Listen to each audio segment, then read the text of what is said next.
How is it? Well, here we are with a brand new project for the old Bass's garage. This here is the old B1, the red van that we've used for a few years to travel around and go camping and mower racing and carry kayaks, that sort of stuff. It's getting a little bit old, a little bit tired, just like all of us, but unfortunately it's time to trade it in and get a new one. So what we've done is we've splashed out and bought the new B van. So this van is a 2008 Toyota Hiace high top, 3 litre greasy animal with a lot of torque.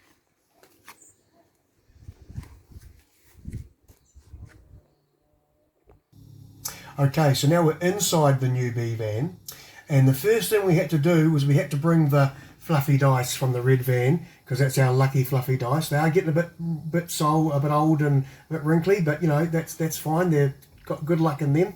The other thing we did was we upgraded the stereo head unit here. So what we've done is I've got an aftermarket head unit which has a reversing camera in it, which is awesome. It has infrared at night so I can see where I'm going. Because the van's so big, obviously this is really handy to have. So when you come out of reverse, it comes back to the radio, which is even cooler. We can also do telephone, so it's got Bluetooth telephone capability. It can play DVDs, so once it goes through it'll read the disc and it'll do the DVD. The other cool thing about it is it also has navigation. So the navigation is quite neat. Go to the map and it will show you where we are and what's happening. Very cool, all integrated in the same one.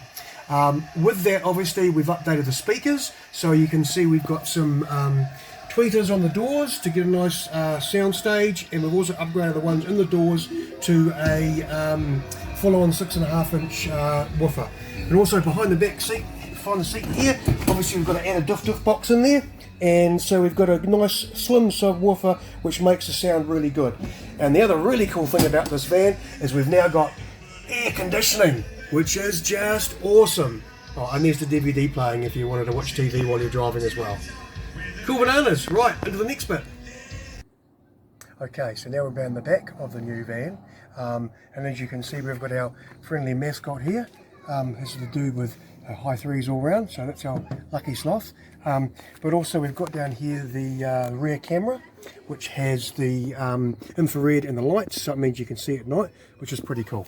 So we'll open up the back of it now, and you can sort of see that it's fairly substantial inside compared with the old van, much higher, and it's quite a lot wider. So what we've done is we've laid down this sort of stuff here, which is a 3mm underlay, sort of insulation-y stuff. I could get really carried away and put wood bearers down and build up a really thick floor and all the rest of it, but being in New Zealand I didn't think we needed to bother too much. So then what we did is we got our 12mm plywood, just your standard 12mm plywood, and we sort of cut it to fit the rest of the van.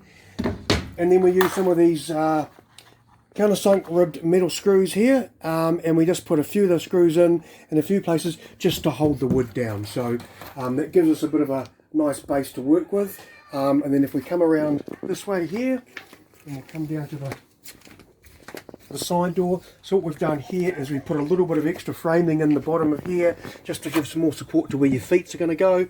And then we're going to put down this tongue and groove flooring through the rest of it. So we'll cut the tongue and groove flooring to fit as best we can, and then we'll have the whole floor covered with that. And then we've got a good basis to start from where we can go through and do the rest of it. So, yep, so we're turning this into a camper van. So thumbs up till next time.